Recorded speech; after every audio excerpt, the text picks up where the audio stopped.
Hi, my name is Manuel Cordova, and I would like to introduce to you the novel Les Miserables.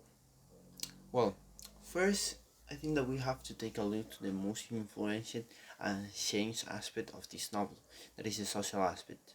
Back then in the 19th century, we have a lot of disrespectful in the social part, and the novel Les Miserables makes some clear representations and example of them. The first one I will talk to you is the Jean Valjean life. He was a man that was in prison for a lot of years, but when he get out of prison, he have a lot of problems trying to find food or water or somewhere to live or to sleep to pass the night. And that's because the people almost always judge others just by their past, what they have done in the past, mark them forever. And even though they have passed 10 years ago, they still judge what you have done. Another clear example is the treatment to the child and the woman, because here we have an example with Cosette life, that they at the beginning of her life was treated like an object, like something with value, like an slave, and that was not okay at all, of course. And this is because at the beginning of the story, her mother have to leave her with another family because she didn't have money. She have to find a job. So this family treat her like an object, and in the future they will sell her for money because they didn't want her at all, and they just care about the money and how did she produce to them. And this is an important aspect, the economy. The economy back then in the 19th century was not the same thing as we can think that was.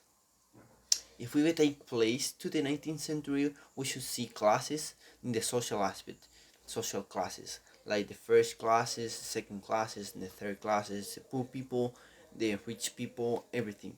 And these classes were very, very strict. And it's the same thing for economy. Rich people, poor people. And if you have been born in a rich family, you will never have problems in your life. But if you were born in a poor family, well, you have to work harder or you have to have luck in life. Because some examples of in because some examples of these are, for example, Jean Valjean, that were in prison and then created a company out of nowhere and became a rich man. And others are, for example, people that work for 14 hours a day and they have only to survive, just like Cosette mothers. Another aspect I would like to talk to you are the values. In this novel, the values were very well represented. A big representation of it was when Marius had the internal conflict of what to do between the fight with Mr. Jean Valjean and Mr. Thénardier. In this case, Mr. Thénardier was trying to kill Jean Valjean, and Marius had the opportunity to call the police and end the fight. But he had a promise with his dad that was to help Mr. Thénardier in every aspect, and if he called the police would take Mr. Thénardier to prison. So he didn't call the police at all.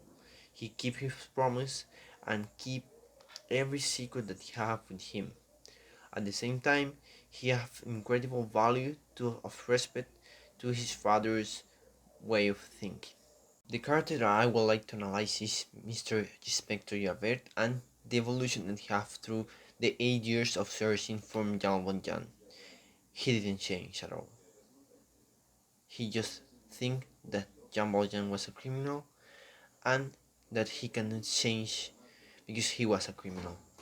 So at the end of the story, he suicide himself for being a close-minded person because he thinks that people cannot change, and people, if they are bad, they will be forever bad. But that's not true. That is not the reality of life. This is one of my fourth novel, I think, in English that I read. I really liked it at the beginning. At the end, I didn't like it at all because they take uh, the main character is important and pass it to Marius, and I didn't like that. But at overall, I think that it was a very good novel that can show you reality of life back then in the 19th century, and how people pass their life, and how people have to survive, or what people have to do to survive and try to have a nice life. So I think that this novel can show us the generation that live in nowadays world, that they have passed through a lot that we haven't, and we have to be blessed and say thank you to them, because they have to fight with all those things that we didn't. So our society is what it is for them, for the past generations. So thank you to them, thank you to for listening today, and well, see you next time.